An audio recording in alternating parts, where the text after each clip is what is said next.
ओम शांति। अव्यक्त महावाक्य है। विधाता वरदातापन की स्टेज। विधाता वरदातापन की स्टेज 20/5/71। विधाता और वरदाता, यह दोनों ही गुण अपने में अनुभव करते हो। जैसे बाप विधाता भी हैं और वरदाता भी हैं, वैसे ही अपने को भी दोनों ही प्राप्ति स्वरूप समझते हो। जितना जितना वरदाता बनते जाएंगे, उतना ही वरदाता बन वरदान देने की शक्ति बढ़ती जाएगी। तो दोनों ही अनुभव होते हैं। अभी सिर्फ विधाता का पाठ है, अंत में वरदाता का पाठ होगा। क्या समझते हो? कोई ने कहा दोनों पाठ अभी चल रहे हैं, कोई ने कहा अभी एक पाठ चल रहा है। वरदान किन आत्माओं को देते हो और वरदाता किसके लिए बनते हो? एक होता है नॉलेज को देना, दूसरा है वरदान रूप में देना। तो विधाता हो या वरदाता हो, किन्हों को वरदान देते हो? बाबा पूछते हैं किन्हों को वरदान देते हो? विधाता अर्थात ज्ञान देने वाले तो बनते ही हो, लेकिन कहाँ विधाता के साथ वरदाता भी बनना पड़ता है। वह कब? जब कोई ऐसी आत्मा हिम्मतहीन, निर्बल लेकिन इच्छुक होती हैं, चाहना होती है कि हम कुछ प्राप्ति करें, ऐसे आत्माओं के लिए ज्ञानदाता बनने के साथ साथ आप विशेष रूप से उस आत्मा को बल देने के लिए शुभ भावना रखते हो, वह शुभ चिंतक बनते हो। तो विधाता के साथ साथ वरदाता भी बनते हो। एक्स्ट्रा बल अपनी तरफ से उनको वरदान के रूप में देते हो। तो वरदान भी देना होता है और दाता भी बनना होता है, इसलिए दोनों भी हो। यह अनुभव कब किया है? भक्ति मार्ग में साक्षात्कार द्वारा वरदान प्राप्त होता है, क्योंकि वह आत्माएं इतनी निर्बल होती है जो ज्ञान धारण नहीं कर सकती, स्वयं पुरुषार्थी नहीं बन सकती, इसलिए वरदान की इच्छा रखती है और वरदान रूप में उनको कुछ न कुछ प्राप्ति होती है। इस रीति जो कमज़ोर आत्माएं आपके सामने आती हैं, जिन आत्माओं को की इच्छा को देखकर तरस की, रहम की भावना आती है, रहम दिल बन अपनी सभी शक्ति की मदद दे उनको ऊंचा उठाना, यह है वरदान का रूप। तो वरदान का रूप बाबा क्या कह रहे हैं कि जिन आत्माओं को इच्छा को देखकर तरस की, रहम की भावना आती है, रहम दिल बन अपनी सभी शक्ति की मदद दे उनको ऊंचा उठाना, यह है वरदान का रूप। अभी बताओ कि दोनों ही हो या एक? कोई आत्माओं के प्रति आप लोगों को विशेष प्रोग्राम भी रखने पड़ते हैं, क्योंकि अपनी शक्ति से वह धारणा नहीं कर पाते हैं। तो शक्ति का वरदान देने वाली शिव शक्तियाँ हों, इसलिए सुनाया है कि अभी ज़्यादा सर्विस चलनी है नॉलेज के विधातापन की। अंत में नॉलेज देने की सर्विस कम हो जाएगी, वरदान देने की सर्विस ज़्यादा होगी। इसलिए अंत के समय वरदान देने वाली आत्माओं में वही संस्कार मर्ज हो जाएगी और वही मर्ज हुए संस्कार द्वापर में भक्त के रूप में इमर्ज होंगे। तो अभी नॉलेज अर्थात ज्ञान के दाता की सर्विस है, फिर वरदाता की होगी। समझा? बाबा कहते हैं कि फिर नॉलेज अर्थात, तो बाबा कहते हैं कि अंत में नॉलेज देने की सर्विस कम हो जाएगी, वरदान देने की सर्विस ज़्यादा होगी। इसलिए अंत के समय वरदान देने वाली आत्माओं में वही संस्कार मर्ज हो जाएंगे और वही मर्ज हुए संस्कार द्वापर में भक्त के रूप में इमर्ज होंगे। तो अभी नॉलेज अर्थात ज्ञान के दाता की सर्विस है, फिर वरदाता की होगी। समझा? फिर इतना समय ही नहीं होगा, ना आत्मा में शक्ति होगी, इसलिए वरदाता बन वरदान देने की सर्विस होगी। अभी यह सर्विस कम करते हो, फिर ज़्यादा करनी होगी। अभी वारिस बनाने की सर्विस है, फिर होगी सिर्फ प्रजा बनाने की सर्विस। परंतु थोड़े समय में इतनी प्रजा बनाने के लिए वरदाता मूर्त बनने के लिए मुख्य क्या टेंशन रखना पड़े? वरदाता मूर्त बन थोड़े समय में अनेक आत्माओं को वरदान दे सके, उसके लिए क्या करना पड़े? वरदाता बनने के लिए मुख्य पुरुषार्थ यही करना पड़े, बार बार जो भक्ति मार्ग के गायन किया है कि वारी जाऊं। यह गायन अगर प्रैक्टिकल में कर लो तो जिसके ऊपर वारी जाते हो वह आपको भी सर्व वरदान देकर वरदाता मूर्त बना देते हैं। तो हर समय, हर कर्म, हर संकल्प में यह सोचो कि वारी जाऊं का जो वचन दिया था वह पालन कर रही हूँ। तो आप वरदाता मूर्त है ना? आप सभी भी बाप समान वरदाता मूर्त बन जाते हो। तो इतनी चेकिंग करते हो, एक संकल्प भी किसी के प्रति ना हो। जो भी संकल्प उठता है उसमें बाप के प्रति कुर्बान का, वारी जाने का रहस्य भरा हुआ हो। ऐसी चेकिंग करते रहो, फिर माया सामना करने का साहस रख सकेगी? सामना करने का साहस नहीं रखेगी, लेकिन बार बार नमस्कार कर विदाई लेगी। समझा?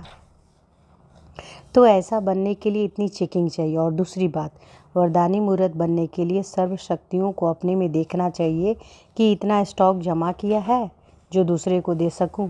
अगर जमा ही नहीं किया होगा तो दूसरे को क्या देंगे?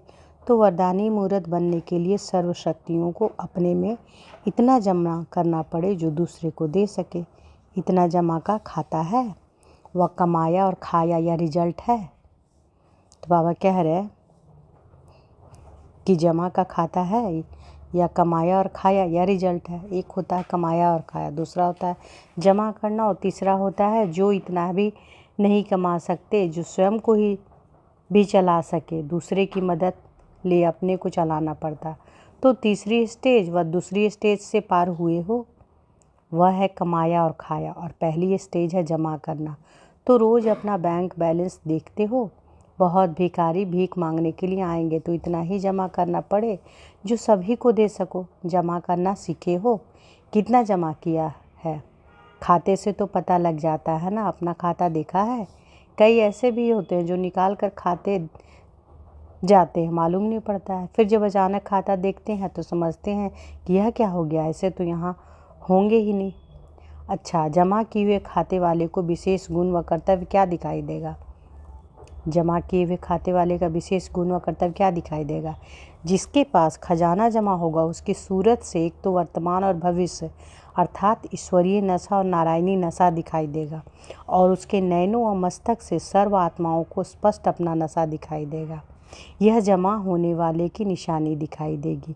उनकी सूरत ही सर्विसेबल होगी, सूरत भी सर्विस करती रहेगी। जिसके पास जास्ती अथवा कम होता जाता है वह भी उनकी सूरत से दिखाई देता है। तो जमा किए हुए की सूरत व मूरत से ही मालूम पड़ जाता है। जैसे जड़ चित्र बनाते हैं तो उनमें से कई ऐसे चिन्ह दिखाते हैं जो उन जड़ चित्रों से ही अनुभव होता है। वह बोलते तो नहीं है, लेकिन सूरत व मूरत से अनुभव होता है। वैसे ही आपकी यह सूरत हर संकल्प, हर कर्म को स्पष्ट करेगी।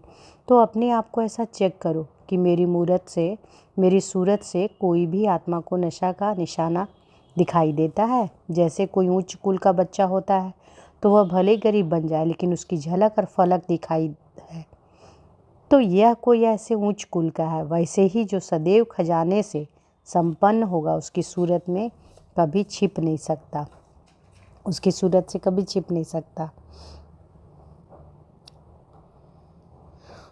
आपके पास दर्पण है, सदैव साथ रखते हो? बाबा पूछते हैं कि हर समय दर्पण देखते रहते हो?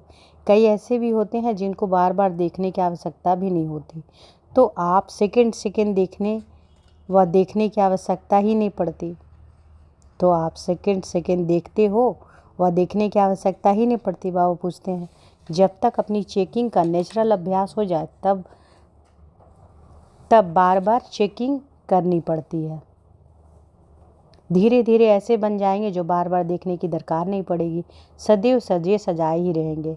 जब तक यह सदैव सजे सजाए रहने की आदत पड़ जाए तब तक बार बार अपने को देखना और बनाना पड़ता है। जब 2-4 बार देख लिया कि जब माया किसी भी प्रकार से किसी भी रीति से मेरे श्रृंगार को बिगाड़ नहीं सकती, फिर बार बार देखने की ज़रूरत ही नहीं। फिर तो अपना साक्षात्कार दूसरों के द्वारा भी आपको होता रहेगा। दूसरे स्वयं वर्णन करेंगे, गुणगान करेंगे। अच्छा, सभी विजय रत्न हो ना, विजय रत्न तो हो, लेकिन विजय की माला कितनी अपने गले में डाली है वह भी देखना पड़े। यह विजय की माला दिन प्रतिदिन बढ़ती जाती है, तो बढ़ रही है और कहाँ तक बढ़ी है यह भी देखना पड़े। जब माला लंबा होती है तो फिर क्या करते हैं, डबल करके डालते हैं, जिसके द्वारा श्रृंगार सुंदर बन जाता है। तो इतनी बड़ी माला अपने गले में डाली है, यह भी चेक करो कि आज के दिन मेरे विजय की माला में कितने विजयी रत्न बढ़ें। अच्छा, दृष्टि से सृष्टि बदलती है, यह भी अभी की कहावत है। कैसी भी तमोगुनी व रजोगुनी आत्माएं आए, लेकिन आपको सतोगुनी दृष्टि से उनकी सृष्टि, उनकी स्थिति बदल जाए, उनकी वृत्ति बदल जाए। आगे चलकर यह अनुभव बहुत आत्माएं करेंगी। जैसे यादगार दिखाया हुआ है कि तीनों लोगों का साक्षात्कार कराया, यह भी अभी का गायन है। आप लोगों के सामने आने से दृष्टि द्वारा उन्हों को 3 लोग तो क्या अपनी पूरी जीवन कहानी का मालूम पड़ जाए। जैसे शुरू में स्थापना के समय ज्ञान की सर्विस इतनी नहीं थी, नज़र से निहाल करते थे, तो अंत में भी ज्ञान की सर्विस करने का मौका नहीं मिलेगा। जो आदि हुआ है वही अंत में आप लोगों द्वारा चलना है। जैसे वृक्ष का पहले बीज प्रत्यक्ष रूप में होता है, बीज में वह बीज मर्ज हो जाता है, फिर अंत में वही बीज प्रत्यक्ष रूप में दिखाई देता है।